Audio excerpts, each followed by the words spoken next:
15 degrees, you can see your breath. Out here in the lake of fact, breaking tables like it's poetry. Where else would you rather be? Pinto, Ron, Elvis, and the Le Poncho. The members that you need to know. 'Cause once you out here, now you're family. Where else would you rather be? Where else would you rather be? Welcome into the Nickel City Crew. I am your host, Rob Crippen. Please like us on Facebook and follow us on Instagram and Twitter at Nickel City Crew. This episode, along with all of our episodes, are presented by Crippen Legacy Entertainment here on Spreaker and StreamYard. We're so glad that you're joining us for some of your Buffalo Bills and NFL content again today. And as always, these are my Bills thoughts said out loud. It's a vibe so ridiculous. Since 12 plus 83 was 6. The shout rocking like a symphony. Where else would you rather be? All right, let's get straight to it. It's crazy because I've just got a lot to say tonight, and I have been struggling with the words to come up with. My notes look like craziness today, but it's funny because my co-host and I have always said that. Listen, man, we're here for each other. We're going to support each other and kind of get ready to get on that couch. So, as always, joining me tonight, riding shotgun, my co-host, Adam Dump Truck Rupsick. Check him out on Instagram at Adam Rupsick, RUPCZYK. A little bit under the weather today. Holla at the crew, DT. I know you're going to plug through for me and get it done, man, but I hope you feel better, man. How you doing, man? Holla at the crew. Hey, we're all right. What's up, Nickel City? How we doing, Rob? I mean, we're out here. We're going to go through, and damn, it's like off season might get a little boring, and then the Bills don't make it boring for us, Rob. I mean, we're right back in it. And the biggest blockbuster news you really could get in the off season, so before the draft. So let's unpack it. Oh man, I mean, just holy crap, man! Like when I saw the news come through yesterday, I saw your text come through, and shout out to Josh Kluhl and my man A.O. Wood down there in Florida, and like everybody's just like blowing up my phone, and I'm like, what is going on? What are they talking about? And when I saw the thing come through the ticker on ESPN, I really honestly couldn't believe it. I thought that we were definitely at least a year away from this even being a topic of conversation, to be honest with you, DT. And it was something where, I mean, I'm sorry, man, the haters got their wish. I mean, there's a lot of Stefon Diggs hate out there. There's a lot of people that did not like him. We talked about it on our episodes a few seasons ago. We talked about the miseducation of Stefon Diggs. We talked about the fact that his intensity, his passion sometimes rubs people the wrong way. They don't know how to deal with it. And I mean, it's crazy, DT. They pulled the plug on the whole Stefon Diggs experiment.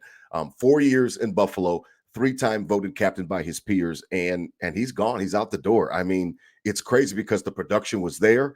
The chemistry with Josh Allen was there on the field.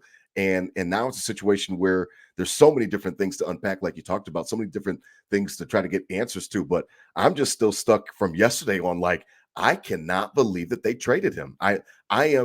I'm beyond flabbergasted at the fact that they pulled the plug on him. I'm shocked still. Yeah, I mean, Robbie, you're talking. This is something that we shot down. You and I shot down just to because the only real argument to this was, he's not happy in Buffalo, and it's like, well, it doesn't matter. He's under contract 3 more years. The money is too crazy to ever move him.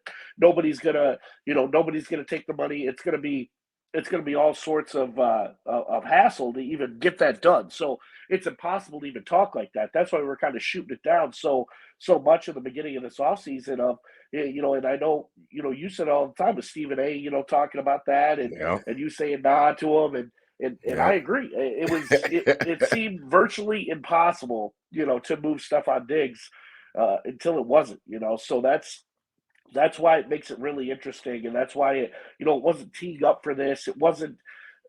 There wasn't any precursor for this. It was just kind of the rumors that we've been dealing with for a couple of years of, he wants out. Yeah, not really. He doesn't, and then all of a sudden he's gone. So the impossible happened, which makes this even harder to understand.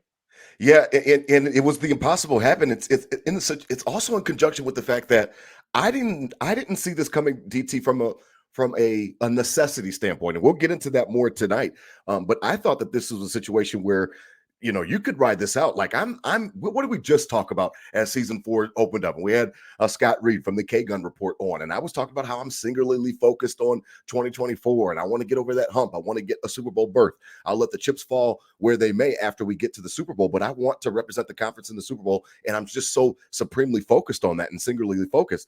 I can't believe that they didn't just make this man come to work this season. Like, was it that fractured where they couldn't make this work? I have no idea how this really happened, to be honest with you. Now, obviously, there's speculation that Stefon asked out of town, and we'll get into that. And I understand that, but he's also under contract, DT, for a few more years. You can make him come to work. I'm sorry. He's a professional. I have to believe that Brandon Beane and the powers that be knew that this guy would not make an ass out of himself, would be the ultimate pro like he always has been here in Buffalo, and come to work if he needed to come to work. I just feel like this was the cop-out, and I really hope it wasn't over tweets and all this other bullshit, because that would really make me angry, because, again, the production was there for him, DT, and it was there for this offense, and we need him.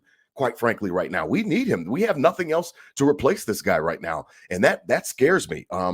I just didn't see that it was a necessity right now. Again, I thought maybe in a year, coming into the 2025 season, we would maybe have a discussion about it based on his productivity this past season that's coming up for 2024. But I didn't think that there was any type of panic button or any emergency that needed to happen where you had to get this guy off your team. I'm confused. I'm angry still. They talk about the stages of grief. I'm still in anger, man. I am not past it. I'm not over it yet. I really am not.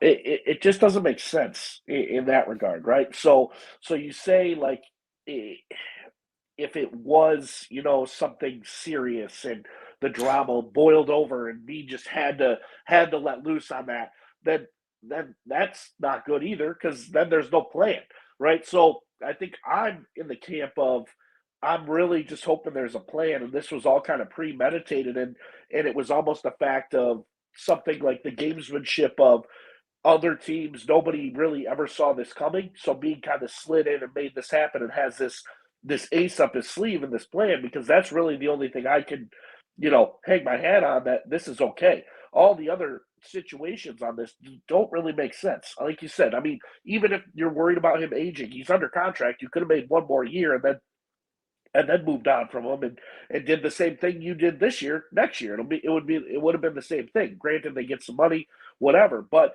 the only thing I'm past the anger stage now, but the only thing I have, like, I'm putting all my chips in, is this was premeditated and it was a plan. It wasn't just because he wanted out and they had to push it. Yeah, I mean, I don't know. I do believe that, he thought that he needed, Beane needed to move him. I do think that I will acknowledge it. We keep it real here at Nickel City Crew. So I do think that, there's a part of Stefon Diggs that wanted out for whatever reason. And I think that I pushed back on the fact, again, that you had to do it because of the fact that I felt like Brandon Beane is in a situation where his part of his job is to massage problems. Part of his job as general manager is to make sure that, not everybody's going to get along. We've talked about that. We know that they're not going to be all in lockstep in a 53-man locker room. However, it's part of his job is to make sure that relationships are fostered. Relationships are growing. And if there's a problem between 17 and 14, then it's his responsibility to make sure that they come together and they squash this and they figure that out. I could have swore that this shit was done last offseason when, they had the whole fiasco and we talked about it. It was 2 weeks after the Miseducation of Stefon Diggs episode was the whole, off-season workouts, and he comes and then, McDermott tells him to go home and all that other garbage. And I'm really angry, and I'm looking to place blame because I wanted him on the team next year for sure. And Josh Allen is on the Madden cover behind me because of Stefon Diggs, as much as it is because of Josh Allen's, career ascent and his hard work. And we've already talked about that. We've given 17 his flowers. We understand that, it was almost a symbiotic relationship. They made each other better. They brought out the best in one another. And I'm down with that. I'm cool with that. But I don't want to, throw salt on Stefon Diggs and act like he didn't matter. I thought that Brandon Beane, part of his job is to make sure that if there's any type of, any type of strife, DT, I'm sorry, that's part of your job description, is to make sure that you iron that shit out. You get these guys in a room together and figure out what's going on. It can't be targets. It can't be yards. I just saw that he had the most catches over a 4-year stretch. So we know that it's not that. We know that he's obsessed with winning, DT. We know that he is maniacal about winning. If there's a problem that's going on, I think that it's part of Brandon Beane's job, and to a lesser degree, Sean McDermott as well. It's part of their job to smooth stuff over. I understand that if he wants out, he wants out. Again, he's under contract. It's not like he had any leverage. I don't know why you don't smooth something out with this guy and then make him come to work. I just don't. I just think it's a cop out, and I'm not going to let anybody off the hook. Not today or for a while. I'm pretty pissed still. I'm not letting anybody off the hook. Well, then why didn't they do this last year? In minicamp, when he didn't show up and all this. Like, if they were going to pull the trigger like this, why didn't they do it last year when this was happening and the drama, or whatever before that? That's why it's like tough for me to say, like, why was this the breaking point? Like, what happened, this offseason more than, that was a lot. I feel like hotter then when kind of the talks and he yells at Josh or whatever the case was after the, or whatever that was, right? But that felt like it was a lot higher drama than today's drama. Not today, but before he got traded drama. So why, if they were going to do something like this, why didn't they do it then? That's why I argue the fact that, like, I don't think it was that. Maybe that was a factor, but I don't think it was the full reason, like, let's go. We got to move this guy, because if they were quick to pull the trigger on something like that, with McDermott being hard nosed and stubborn as we've talked about, and and whatnot, like, why didn't they do it last year? Was it okay? We'll try it out, and then we go through a season and nothing got better? Like, I don't know. Like, but I just keep die on the hill of, like, it can't be he wanted out, because if that was the case, why didn't they do it then last spring? I mean, we'll keep it real, and we'll be fair.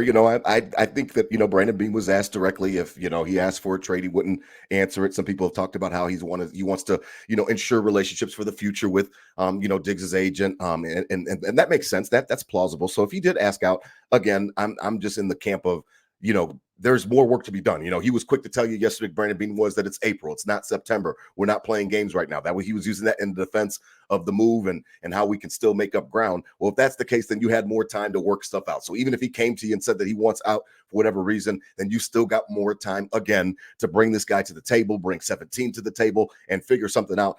But the fact that you just let him go for pennies, and I understand that a second round pick next year is not nothing, but boy, it feels like nothing today. It really does. It feels like it's like we got bamboozled for sure. And I'm just not a part of that energy. I'm just not with that. Dig there, Rob. What if he did come to Beane and say he wanted out? Okay. Why would he do that? Not winning. They're not winning. He doesn't see a path to us getting to a Super Bowl. Would be my most succinct answer. Okay, and then so my rebuttal to that, of if I'm Brandon Beane and Stefon Diggs approaches me and says, I need out of here, we can't win here. What does Stefon Diggs know about winning more than anybody on the Bills right now, especially Josh Allen? What does he know about winning more than Josh Allen does?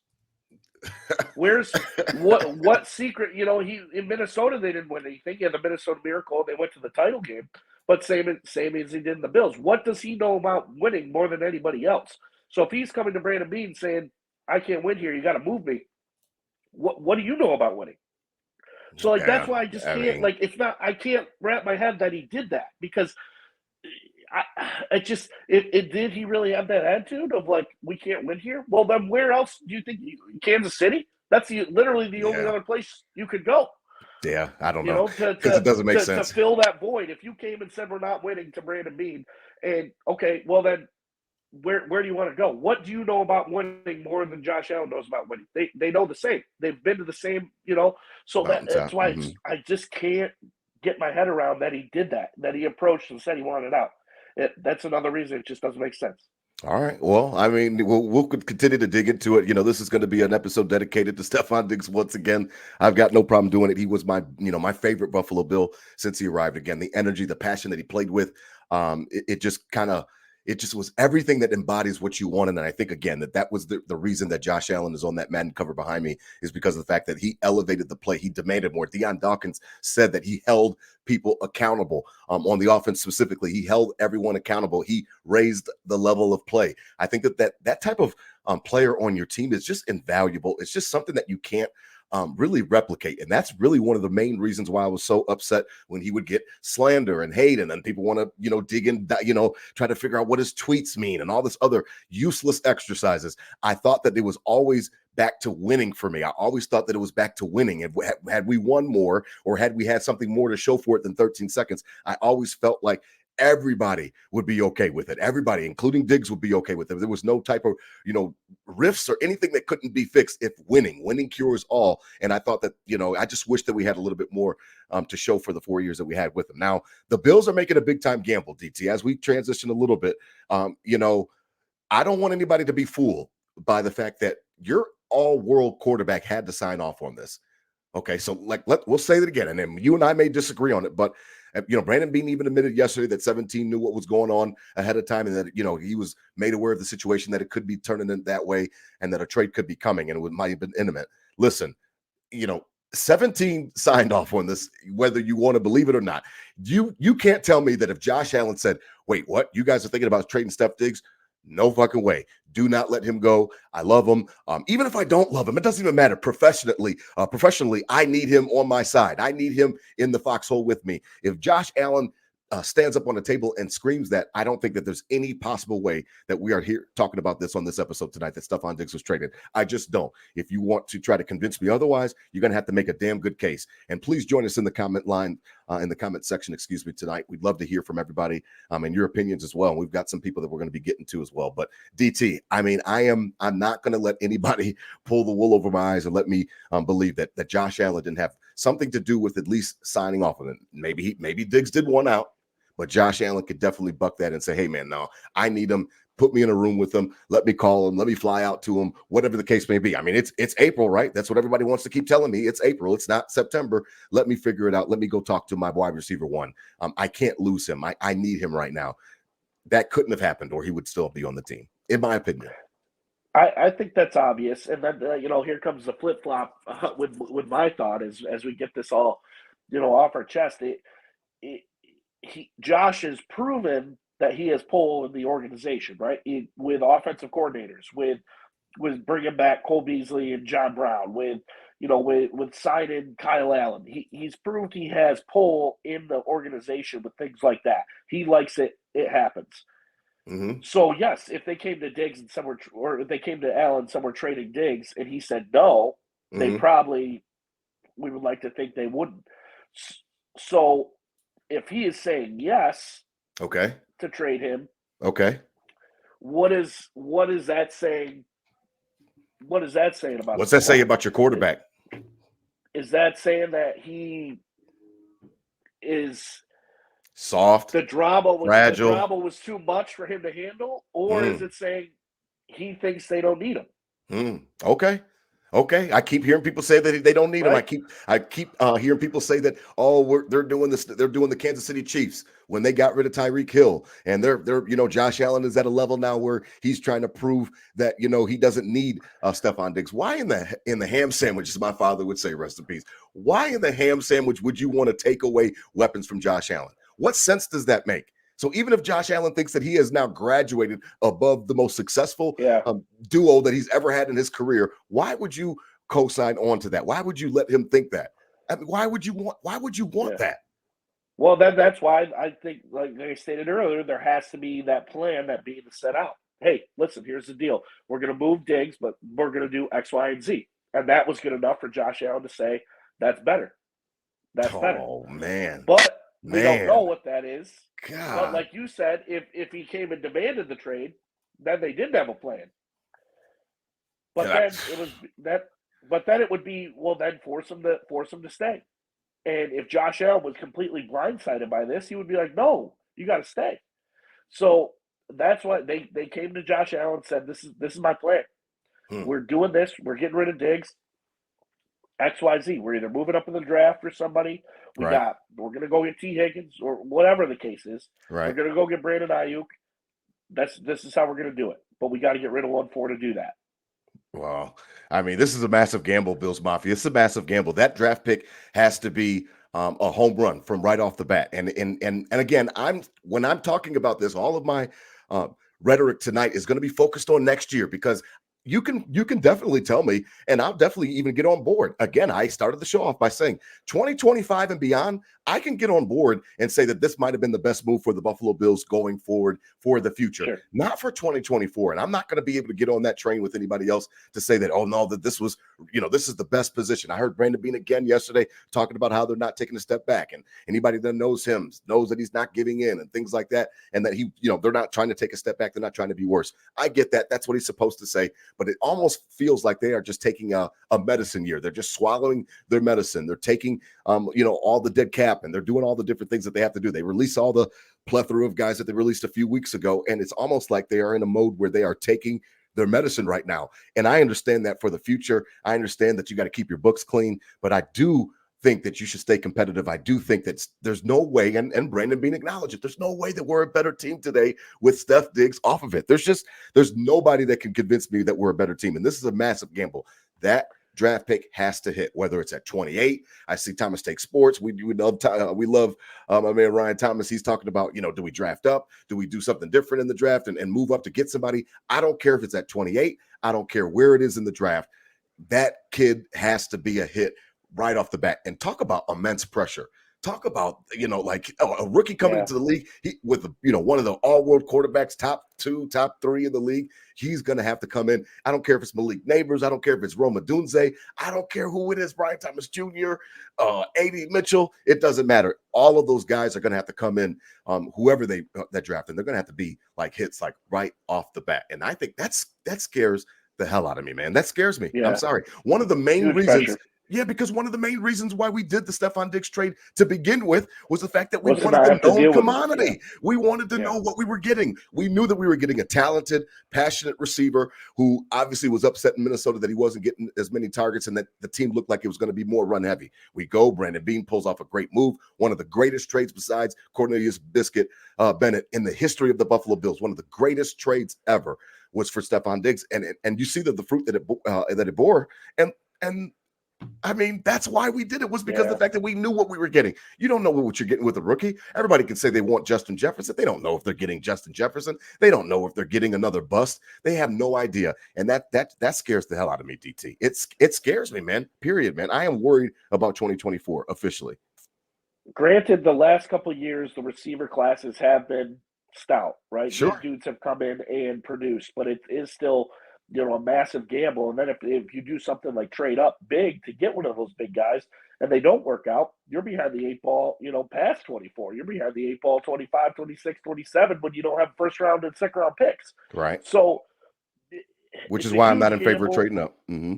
Yeah. And so that's why I just keep going back to this plan. Like, it's the only thing that put me to sleep last night. And it's the only thing that's going to put me to sleep tonight, Rob, is what's this that plan. Like, it's got to be something else. Plan I've made up in my head that Brandon Beane has to happen, to have a proven guy, or go up and get somebody that is proven, like as close to proven as you could get in the draft, of like an Adunze Harrison or Malik Neighbors. Like, if we don't do any of that, I'm completely furious with this situation, right? Because we did, like, the irony of this, right, Rob? The irony of we literally traded our first round pick to get the proven guy in Stefon Diggs, and then it pans out. It couldn't have been, other than a ring, it couldn't have been better. Yep. Other than a ring, it couldn't have been better. And then when it's still on our plate, we throw it out. So I get you can't do the same things over and over again. You got to progress. You got to be, but it's fishy. It's fishy. He had football left in him, man. He had football left in him, man. And I just saw that it came down that the Houston Texans, excuse me, they wiped out the last 3 years of his contract just recently, right before we went live. So he can be a free agent again. And so it's crazy to me, because he knows he's betting on himself. And when has he never bet on himself? Like, he's always betting on himself. So I just don't like the fact that Brandon Beane gave him the contract extension last season, or 2 seasons ago, and then all of a sudden he's ready to trade him, regardless if he asked for a trade. Again, because of the contract, you can't just say, trade me. It's not the NBA. It's not a situation where he can just throw a hissy fit, or he literally will lose money. So that's what people need to understand, is that we had the leverage. Stefon Diggs did not have leverage. And I hearken back to the other episodes that we've done on him. We know he's a professional. We know he's a pro's pro. If he has to come to work, he will come to work. It was funny because I was listening to WGR this morning and Jeremy White was reminding everybody what we always talk about, that like this guy is a pro's pro. He doesn't care. He always asks the media, why do you guys care if I'm happy? What the hell does that matter if I'm happy? I'm going to still come out and do my job. I'm going to still come out and perform because that's what I'm paid to do. So like this whole notion that he was going to be a malcontent, or that he's upset, or that you want to read into his tweets and stuff like that, like get a life, like figure out something else to do with your time other than dissect this man's tweets. Because I swear to God, DT, if Brandon Beane and those guys, the brass, played into that bullshit of tweets. Don't tell me that Stefon Diggs is not a Buffalo Bill because of tweets and stuff like that. He didn't say anything wrong. He's never said anything wrong. They said that the other day that it was, he said, "You sure?" Like that's the whole point of the Madden cover. Like he's trying to he's shedding light on what we've already talked about, DT. And that is Josh Allen would not be Josh Allen without me, and I wouldn't be me without Josh Allen. And we've always talked about that. I just don't like it. There's something wrong with it. There's something wrong with the timing because of the contract. Yeah. They gave him a contract, DT. He was not a pending free agent or anything like that. You tell this man to come to work, he's going to come to work, and he might even come in with a bigger chip on his shoulder because he asked for something, didn't get it, and now he's really trying to prove a point. I don't know, man. I don't know. I think this was more of a cop-out. One thing we haven't touched on tonight is money, right? Of the fact of like, okay, he, which contradicts itself at the end of this point, but was it the drama blowing over and the Bills couldn't handle it, moved him? Was it Diggs coming to them and saying he wants moved, or was it the Bills saying, all right, this is better for our future, we're going to do it, or was it the cap's tightest as it ever has been under Beane? Mm-hmm. He goes to Diggs and says, we got to move your money around, and Diggs says no, and then that they don't have to ask permission for that though. They don't have to ask permission to move money around. But that doesn't make sense because they trade him and still got to pay the $31 million dead cap. We paid $3 million more to not have him on the team. Yeah, exactly. We was going to count $28 million. That money was already accounted for. And then go into next year with some room or whatever the case is. So that I'd say that's eliminated. I'd say the money thing's eliminated because absolutely we didn't go for it. We didn't save any money. We lost money. Right. So that's got to be an elimination. So it either comes down to the Bills were sick of it, of this fake. Sick of what? Sick of what? That's what I'm saying.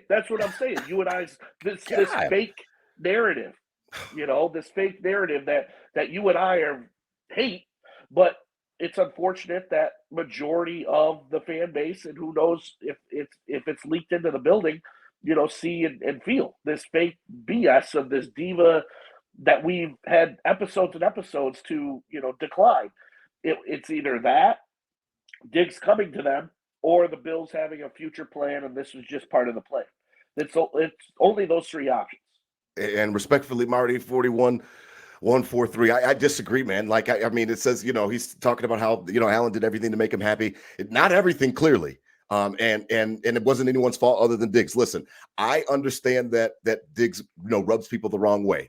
I understand that he is he's passionate. He's very feisty. I understand all of that type of stuff. However, you can't convince me that he's not a leader because his peers voted him a 3-time captain. You can't convince me that he's not a baller because we've seen him have crazy great games for Josh Allen and the offense. You can't convince me that he is not respected by his teammates. You can't convince me that he is a problem in the locker room. So because of all those things that I have just stated, my problem is that what problem could he possibly have with Josh Allen? What problem could he possibly have with the direction of the team that you couldn't work out? Now, if it was all about winning and it was all about trying to figure out a way to get over that hump, then he's just as frustrated as we are. And if we want to keep it real and keep it funky all the way, I'm frustrated too. And I've talked about it ad nauseum, how I want to get over that hump. I think that our team has been better and we should have more fruit on the tree than what the 4 years that we've had and to show for it. Something else to show for it, regardless of 13 seconds. We still had a great team afterwards. And that was a gut punch. And I admit that openly. However, it wasn't over, and we still had an opportunity these last couple of years. We talked to Scott again from the K-Gut report, who said that he thought that the Bills should have been in the Super Bowl the last 4 years, and I understand that's rose-colored glasses to some. I think that we had an opportunity to do something great, and I just thought that if it's The only thing I can think of is that he did not like the direction. And we talked about that last year before OTAs, was that maybe, he's going through a situation where he wants to see the offense go in a different direction. They ask him, does he want to call plays? He laughs at the media like, I'm a wide receiver. I'm not an offensive coordinator. I don't want to call freaking plays. Like, are you guys crazy? They ask him again for the umpteenth time, do you love Buffalo? He says, I want to retire a bill. I want to be here. I can't put my finger on anything, DT, other than the fact that he was upset about the direction of the team and that he wanted to change the scenery, which again leads me back to the point. And I don't want to continue to beat a dead horse, but he was under contract. And he has to come to work or he doesn't get paid. So it just doesn't add up for me, man. It doesn't, kind of man. cuts it down, right? We keep making points and we keep cutting ourselves down on it because nothing on this makes sense. No, because man. if that was the case, yeah, you could make him come to work, but I'm on the camp of like screw him at that point. If he's saying screw this, I don't like the way the offense is going, I'm not doing this, then all right, I'm cool with saying bye. If that was the case, if he came and said that, I'm cool with moving on from him. Or he had nothing to do with it and being said, we got to keep it moving. And it's just something has to happen big for me to validate, for me to not be on your level of upset. That something needs to happen for sure. Because if nothing happens, then it was just straight up. Then the writing's on the wall. We were pussies and let 1-4 go. Yeah, I wouldn't. We can't handle a little drama. I would have told his ass to come to work and show up and be there and be accountable because your teammates are looking forward to it and your teammates need you. I see you, Ryan. You're talking about they thought that they could get something replaceable for younger and cheaper. You bet you damn well better. You know what I mean? Like at this point in time, like it's nut cutting time. Like you better. And Marty, I mean, I appreciate you being a part of the show. I can't disagree more. Like, we have gone through this ad nauseum. Diggs did not make everything cryptic. He has always said how he felt. He is all like, the tweets don't mean shit to me. That doesn't mean anything to me. I'm not talking about tweets and about ketchup and about I'm down for whatever and this and like that. I don't read into any of that type of stuff because he's a grown man with a life outside of football. We warned you guys that these guys have a life outside of football. But he did make statements. He did say he wanted to retire a bill. He did say that he loves the organization. Yeah. He did say all those types of things. It's us insecure. It's us that want some type of confirmation daily. He's not going to give us confirmation daily and things like that. We're like the ugly girlfriend that wants to, do you love me? Do you love me? Do you love me? Do you love me? Do you love me? Like, come on, man. Like I told you I loved your ass. Like how many times do I have to show you I love you? I tell you I love you. I show you that I love you with my performance. What else? How many times do I have to tell you I love you? That doesn't make any sense. So I appreciate you being a part of the show, Marty. I couldn't disagree more. He has told us that he wanted to retire a bill after he got that extension. And then he told us again when he came to camp and he was kicked out of practice and they tried to put it on him as very concerned and lie on him. So we already talked about that. We won't backtrack to McDermott bullshitting last year, but he's already stated exactly where he wanted to be. Again, the way that Beane talked in the press conference yesterday, I am willing as a Stefon Diggs backer, I am willing to concede that I feel like he definitely asked out. My only pushback to that is that he had no leverage, so we don't have to listen to them. This is not the NBA. This is not the NBA. You do not have to listen to his request. So because that's even worse. If that makes it way worse around the league. If that gets around the league, and it's you're like, setting a horrible precedent. I could just go to Brandon Beane and say whatever the fuck I want, and that's going to happen. So I really hope that's not the case, right? But a point of glass half full here, right? Let's the eternal optimist in me and being optimist on this whole situation.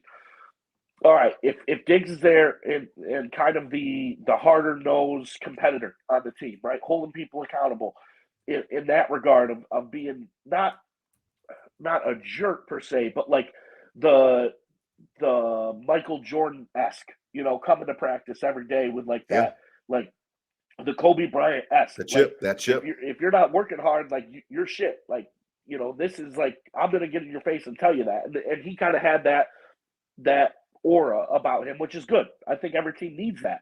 But now it's up to 1-7. Like, I'm over this golden retriever bullshit, to be honest. Joking around, like a good, hearty guy, like loves everybody on the team. Like, you can still be the leader and do that, but Now this is where you got to start transitioning to the Brady, the Mannings of getting in people's ass. Getting you didn't run that route right. You didn't block this guy. We need to be here. We need to be here on this play. There's no ifs and buts about it. Like, you need to start taking that persona to the next level. And maybe you couldn't do that as much when you had 1-4 on the team because there was some sort of awkward tiptoeing around type situation with I don't want to come at him too hard, and then because we know what's going to happen if I come at him or whatever that case is. Now he's gone, so there's nobody else to tiptoe around. Like, that's right. It's your team now, 1-7. So I That's need right. to see this step from 1-7 now. Like, all right, if Diggs was that guy, now you are truly that guy, and I need to start seeing that. Like, I'm sick of this golden retriever bullshit, to be honest. Like, it's got to move forward into start holding people accountable then and become that Brady or that Manning. Like, don't, that Michael Jordan, that Kobe. Like, every day, like, nobody that likes mentality. them, but you got to respect them. And if you weren't doing that because of Stefon Diggs, that's toxic in its own way. But if that was the case, now he's gone. Now there's no excuse. Now it needs to start. That leads me into a question, DT, and I know that I'm not trying to be hot takey or anything like that. I mean, I have to ask Bills Mafia, look yourselves in the mirror and ask yourselves this question: Is Josh Allen mentally fragile? And I think that is something that is, I think it's worthy to ask. I think that it's warranted to ask. I didn't say he's soft. I didn't say that he's not ready. He's not a gamer. I didn't say he's not going to jump over opposing linebackers or stiff arm safeties. That's not what I'm saying when I say soft. I'm saying mentally. Is he mentally fragile? Could he not handle Stefon Diggs? Everybody can't play with Michael Jordan. Actually, to be honest, when you watch that Jordan documentary, DT, many of his teammates said, no, he was a horrible teammate, but he brought the best out of us. But he was a horrible teammate. He was horrible to be around. I hated playing with him, but he brought the best out of us, and we won championships, and look at all the rings, and look at this nice house that I have. So listen, it's not for everybody. He's not everybody's taste. Please go back when you have an opportunity and you have some free time to go back and listen to the Miseducation of Stefon Diggs episode here at Nickel City Crew. We spent an entire episode trying to dissect what makes this guy tick. What makes him tick is the fact that he wants to win more than the average bear. He is maniacal about it. So because he gets so frantic about it, he makes people uncomfortable. Is Josh Allen uncomfortable by somebody else making him uncomfortable? Because I'm just asking, because now your answer could be no, but I want to know, is Josh Allen, does he not like to be challenged? Does he not like to have that from that I don't know, just sometimes it's you have to be uncomfortable, and you have to be okay being uncomfortable, and some people simply are not. I'm not calling him soft. I'm saying mentally he may not like that shit, to be honest. It's not, Jordan's not for everybody. Kobe was not for everybody. Sure. If it was them not getting along or Diggs not getting along and asking for a trade, or the Bills saying, okay, that's enough, we're trading you, then yes, you're right. If it wasn't that, then I say no. And I hope, and I'm with it wasn't that. So I'm with the no. But if it ever comes out that it was the other way, that it was either the Bills wanting to move on just because of everything surrounding it, or Josh Allen saying, I can't do this anymore with this guy. Right. That's what I'm trying to get at. Yes. That's what I'm trying to get at. Then you're right. That he is mentally fragile, and that's unacceptable.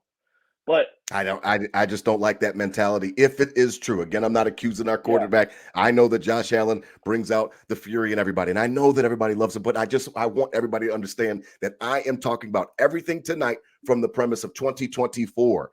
I understand long-term it could have been a better move, and you shed that dead weight, and he is about to be 31. I get all of the football stuff. I get past 2024. We are not a better team without Stefon Diggs right now, and we won't be a better team necessarily in September until we do see what happens with the draft picks and what happens with Beane and what he decides to do. I think that there's a chance that Stefon Diggs makes motherfuckers uncomfortable. I don't know any other way to say it. I can't sugarcoat it. Winning, when you are maniacal like that, it rubs some people the wrong way. Not saying that Josh Allen doesn't want to win. Not saying that Josh Allen doesn't pour time into his craft. But when you go to work and you've got a coworker, just like you talked about those eggshells, and this person is pissed, and they're walking in pissed, and they slam their cup down, and they're pissed, and they're just mad, and you're like, yo, man, stay away from Tony today because he's on shit. I don't know what he's got going on at home, but he is not in a good mood. So everybody just tiptoes around the office around Tony. Nobody wants to make him upset. Nobody. And sometimes people don't want to deal with that. And I get that. And I understand that. This is professional sports. They're paid millions of dollars. I need you to figure it out, man. I'm sorry. For 2024, I needed you to figure this out. We are not a better team right now without him. And I'm a little bit at loss trying to figure out what the hell went wrong, man. What went wrong? Yeah. And well, another devil's advocate with this of not as good of a team as we were with him. We go and let's say have a down year because of this. It's a bad move. We can't get anything on offense going. We go, 9-8, miss the playoffs. Mm-hmm. Or he stays on the team. Mm-hmm. Let's say we have a repeat of the last 3 years. Have a good regular season, go to the playoffs, losing the division. Okay. What's the difference? Losing him and going 9-8, missing the playoffs, or having him doing the same shit and then losing in the playoffs. That's just, again, this is devil's advocate. Like I don't know where I truly stand on this yet, but it's like if this is Beane saying this is better for the future, it might touch us a little this year. We got a plan to cover this year, but if it blows up in our face, not saying we were guaranteed to lose in the divisional round, right? But probability says we do. Probability says we History do. will say it, right? Mm-hmm. Yeah. So if that's what they're leading on of, if we have the same season, great, because that's a big ask. We sit here on April 5th next year, okay, and say, okay, Diggs left, but we still were 11-6, still made the playoffs, lost in the divisional round. Right. Okay, Diggs, it didn't matter. Right. But worst case, we take a step back. Take a step back. Still don't win. It still doesn't matter. The Super Bowl is what we keep talking about. The Super Bowl is the only thing that matters. Does this get us closer to the Super Bowl? I agree. At this point, I can't see it. But this is me. The only way I can sleep is with this fake plan I haven't heard of yet. Hopefully comes through and is better and launches us like the trade for Stefon Diggs in the first place. This next plan launches us, to that next level. So, all right, man, let's talk about it. Let's talk about it. I don't want to see I don't want to see him go. I really did. It's because we're the biggest advocates at Nickel City Crew. We love one for him. Like that grind is so crucial to the team. A hit running every route. I don't think everybody even understands every it, day man. In practice, like I don't think they understand. You got to guard this guy just grunting hard on every route, like and then. What did you say that one time? You said you can't put the meanest dog in the pen with the puppies. I mean, that's one of your greatest lines of Nickel City Crew. I mean, he was a dog, man. And sometimes, you get around the dog and they can make you uncomfortable. It doesn't, and what does the owner always say? Oh, no, he's great. He's fine. He got him on a leash. You're like, yeah, make sure that leash is tight because this motherfucker might bite me. And that is totally, I think, sometimes how people might have walked around with Stefon Diggs. Like, man, this guy could go off at any moment. But on Sundays, you need that juice. On Sundays, you need that energy. That's the part of the reason why, again, Josh Allen is on the cover behind me of Madden because he raised the level. And my point of all this is there's no win to this other than winning a Super Bowl. There's no win to this because if you don't, you said, oh, we should have had Stefon Diggs. We could have went to the Super Bowl. And then the only win, and I hope it's not the win in Brandon Beane's eyes, is next year on April 5th, we're sitting here and we say, oh, well, we had somebody come in. They had the exact same stats as Stefon Diggs.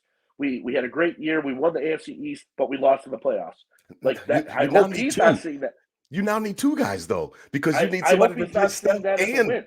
Yeah, I know. Of like, oh, we just replaced him. So all you that were freaking out that we lost Stefon Diggs, we did fine. We had the same production output with somebody else, but we still lost. Like, I hope they're not seeing that as a win as opposed to a Super Bowl. Let's talk about 2024 as we transition. I appreciate everybody that's been in the comments. Marty, MW, Ryan Thomas. We appreciate everybody. Josh Clue, shout out to Josh. And again, let's talk 716 Sports. Thank you for joining us for the first time. We appreciate it. He's asking about our thoughts as we get ready for 2024, since we're going to shift a little bit. Hey, Rob, DT, with thoughts on Shakir and Kincaid.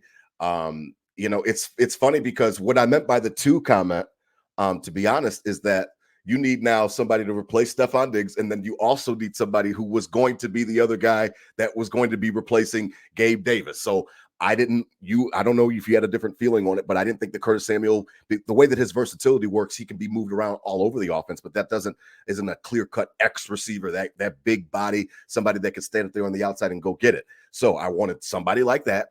And then now we need somebody to replace Stefon Diggs on top of that. So now you need two guys, which is why I'm not really in the camp of heaven and earth, trade it and move it all and future firsts. And you just got a second round pick next year. Might as well trade that away to go get one guy. I'm now focused on more guys. So now the posture that I'm taking, I know Ryan had asked about this as well. Now I'm taking the posture of let's sit back. Let's wait for the draft to come to us, do best player available. Hopefully is the wide receiver that we like, that we feel comfortable with, that we can take at 28 and then go get another one in round 2 or go get another one in round 3, whatever the case may be. But I don't think that they should get cute and try to mortgage the future now for something that they know is going to be, this guy is the guy. It's Malik Neighbors or it's Roma Dunze. Yes, those prospects look great, but everybody keeps telling me, like you just talked about, DT, that this wide receiver class is so deep. So if it's so damn deep, then do your homework, ask for all scouting reports on all the wide receivers, rank them just like Brandon Beane said yesterday, and figure out what your best plan of action is. Sit at 28 now at this point in time, because now you need more reinforcements than just one X receiver that's going to come in and hopefully be a replacement for Stefon Diggs. No, you just traded him. You need a replacement now for Stefon Diggs plus that guy, in my opinion. Yeah, and I agree. I mean, this was a gamble in itself.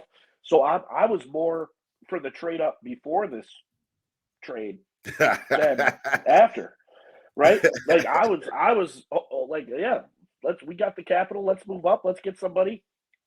Even if we go into the teens, or I don't think we would ever make it in the top 10, but in the teens and get one of these top guys, I was all about that. Now after this trade, I'm reversed. Like you said, I'm on the fact of stepping off of this.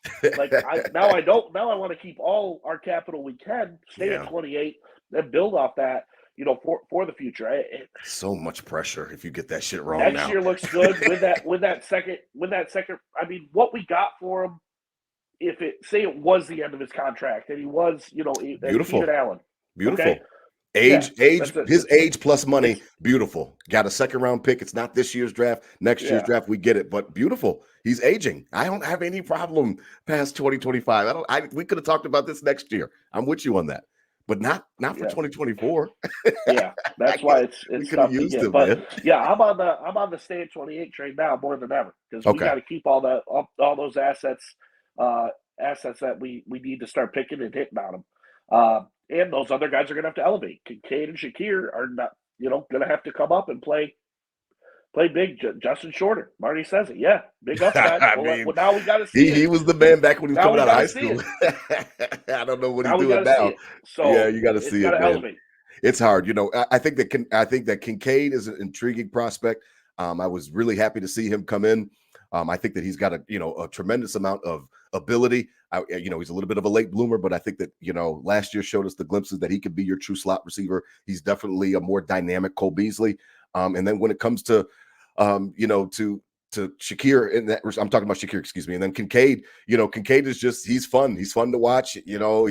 He looks like he's got great upside and things like that. Justin Shorter, I don't get too excited because I haven't seen him do it yet. He went to an SEC school. Haven't really seen him kind of come into that. It's kind of like the Mac Hollins thing. It's almost like a lotto ticket. Like, we'll play the lotto. Hopefully we win the Powerball, and we're all we're billionaires. Great, but I'm not banking on that happening. So we'll see how it goes. Now, as we begin to wrap up, it's funny because I was looking at the offense and we were talking about the offense and things like that. And it's funny because, everybody keeps telling me on Twitter, or not everybody, but I hear it. I've heard it a lot.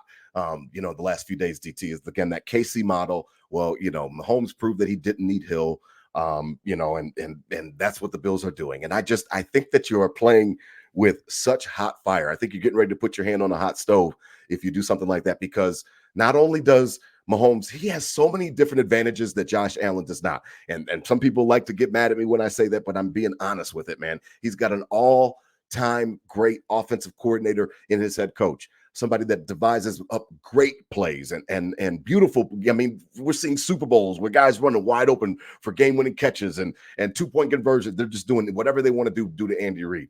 Plus, he's got an all-pro, all-world tight end, probably going into the Hall of Fame, probably on the first ballot, in Travis Kelce. Josh Allen doesn't have that at his disposal. He had Stefon Diggs, and when he was in his prime these first 4 years, it was wonderful, and it was beautiful music. I just don't think that you should be banking everything on, well, we can get rid of Diggs because Josh Allen is the man, and he will carry us. It does not make any sense to me personally to strip Josh Allen of talent. That doesn't make sense. That's the whole point of the wide receiver train to begin with, was to add more talent to Josh Allen and around him. Yeah. I just don't like that whole mindset that, they're almost puffing out their chest now and like, well, see, and Josh Allen's getting ready to show motherfuckers how he is the man. He's the man, and he doesn't need anybody. Yes, he does need people. Everybody needs people. Travis Kelce, Mahomes needs people. Every great quarterback needs somebody. There's no quarterback out there doing it by himself.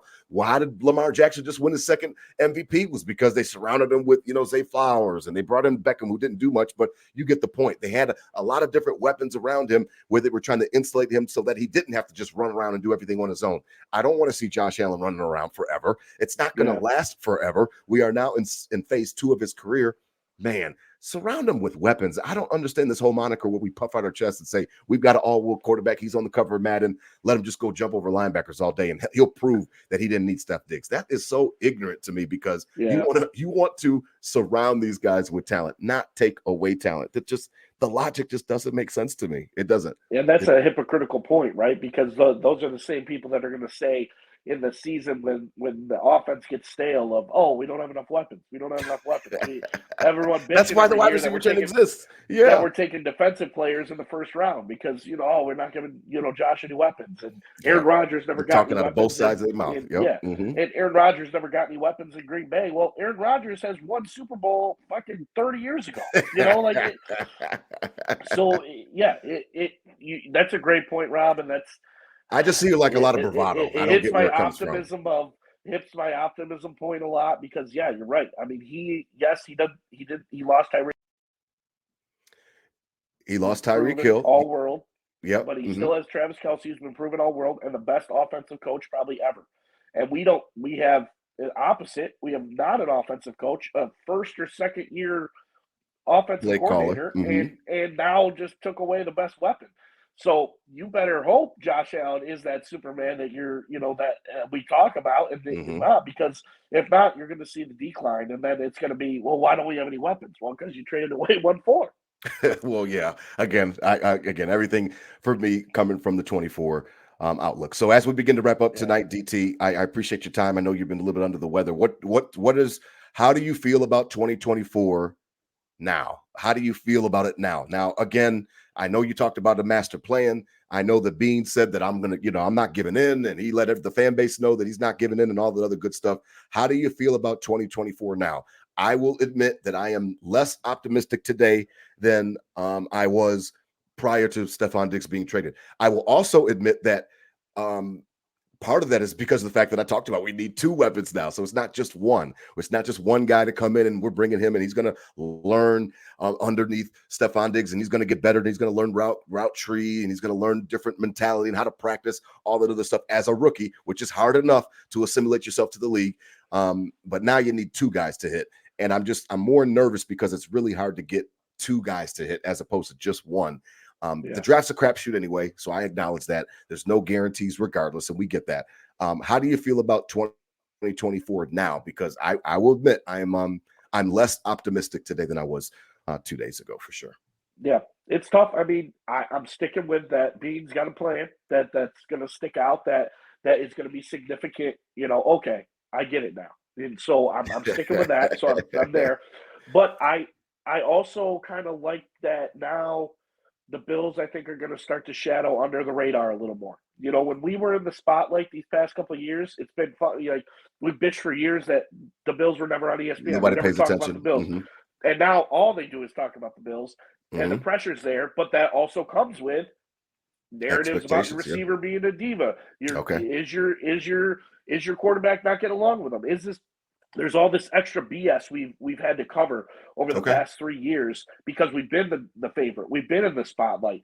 And so I think the glass half full here of now we can kind of roll in under the radar, make it fun again. We don't have that media attention. We don't have that Pressure's going to national be there, though, media DT. pressure. Pressure's going to be there. Yeah, but that's how my initial thought of like, all right, let's chill now. And now we can kind of roll in under the radar. And then when we still see success from that, it'll be even sweeter. So that's where I kind of see that at. I did want 1-4 to leave, ever, really. I want him to retire Bill. He's crucial. But he's gone now, so let's use it to our advantage and kind of sneak attack and still be a perennial team. All right. I hear you. I see you pop a clue on there telling us to trust the process. I don't have any problem trusting the process. My problem is that I want the process to show me. Somebody had a great line on Twitter, said, well, eventually the process has to show me something. You know what I mean? Like, and I felt like that was a good, tone to strike. I don't have any problem. I love Brandon Beane. I love that he's aggressive. I love that he makes different moves and he's not afraid to stand on his convictions. I can respect that because whether he's wrong or right, he's going to stand on his convictions. What yesterday made me feel was that he wasn't able to read the room properly. Again, part of his job for me, I look, and not everybody wants that from their GM. They say, well, that's all the coach's responsibility. Well, clearly Stefon Diggs and Sean McDermott did not, always see eye to eye. So it was going to take somebody, it was going to take another third party to broker some type of relationship and mend fences, so to speak. So if there was a problem with Stefon Diggs and he came through his agent and said, I want out, I need to identify why. And again, we've already said that it's not targets, it's not yards, it's not anything like that, it's not attention. So if it is based on winning, then that's when I would like my general manager to step in and try to bridge the gap, so to speak. I would like for him to reach out to Steph. I'd like for him to reach out to Steph, preferably on a 3-way call with Josh Allen. And Josh Allen could be in Paris or wherever he is with his girlfriend. And hey, listen, this is what Steph's going through. This is some of the things that he's worried about. Let's talk this out. Josh is on the other line. I'm going to click him over. And I'm being honest. People may laugh, but like that's it could have been as simple as that.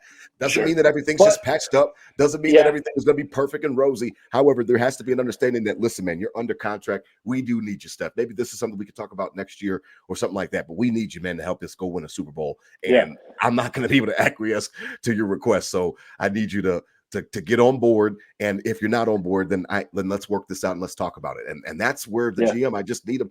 What is a general manager? A general manager manages people, correct? You're a GM. Like you run people, like you have to manage people. It's not just about numbers and cap fitting. It's about people. And there are real people with different personalities. And I would just like to see Brandon work a little bit harder. It seemed like yesterday it was more conceding. That's why he wouldn't admit, because he wants to keep those relationships with the agents in the future. He doesn't want to trash and say that Stefon Diggs asked for a trade. But it seemed like Stefon Diggs asked for a trade. And I was in the media room. I would have been raising my hand to coach, Brandon, what went wrong where you couldn't broker something between these guys? And that's the $1 million question. Actually, the 31 dead cap $1 million question that the Bills need to answer before the season starts. Because the quarterback too. The quarterback too. If it's the BFF and my best friend, I love Stefon Diggs. Hey, Brandon Beane here. Stefon Diggs wants traded. Hell no. No, he doesn't. He doesn't. Hell no. Or you're not getting rid of him.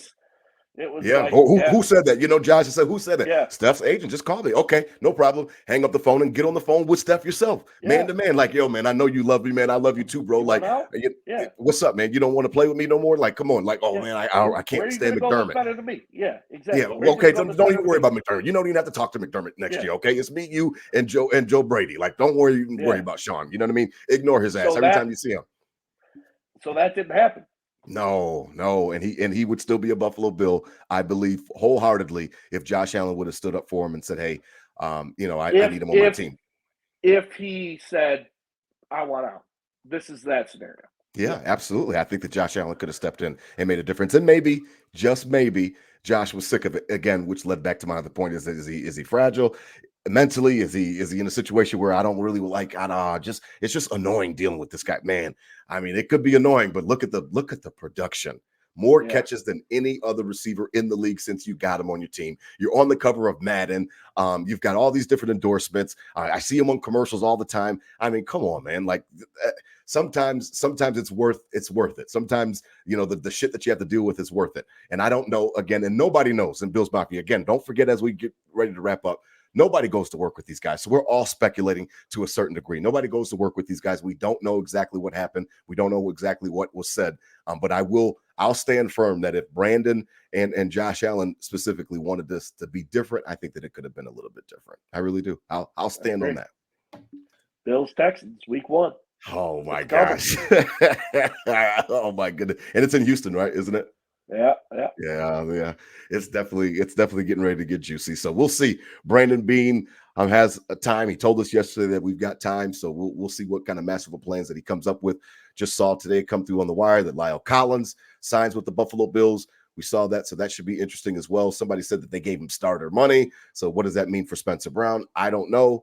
I do like Lyle Collins. I remember his career with Dallas, and I don't, you know, and I think he was with Houston as well. So who, you know, I don't know what that means for Spencer Brown. You know, anytime I see any move now, I'm just going to be asking, can he catch? Can he catch? Yeah. Can he catch? Can he run across the ground? Can he run a 50-yard post? You know, I'm just looking for somebody to now replace Diggs and Davis. So we'll see how it goes. DT, appreciate it, man. Get better, man. Get some orange juice. You get yourself back to full strength. I appreciate you taking time out of your night, man, as always. Hey, love it. Wouldn't miss it. Big show for the crew. Love being on here. It's a tough one, Rob. Team 1-4 go. That's our guy. So yeah, man, that's my guy for sure, man. Fingers crossed. Yeah, I appreciate everybody out there again that was in the text chain with us tonight, joining us and commenting. We really appreciate it. Over 1,300 viewers tonight, DT, almost 1,400. We appreciate you guys so much. Nickel City crew is growing. Buffalo fan base is growing that we simulcast on. We appreciate it. Build the base, hashtag build the base. We love it. We've got big things planned for you guys as the season starts to roll around. Please, out there, spread love, not hate. These were my Bills thoughts said out loud. I mean, we ride or die, man. Hit him with a go Bills, DT. Hit him with a go Bills. Go Bills. We're out here. Go Bills.